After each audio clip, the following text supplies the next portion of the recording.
Ang Econy ng isa sa mga kapamilya couple ngayon na kinakikiligan.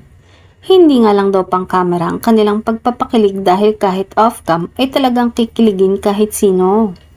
Hindi naman masasabing pribado ang kanilang relasyon dahil nagpapakita naman sila sa publiko ng kanilang totoong nararamdaman.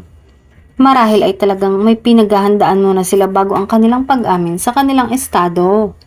Samantala, si Jericho ay kilala bilang hindi lang artista kundi isang lalaking pinaplano muna ang lahat dahil ang gusto nito ay nasa ayos.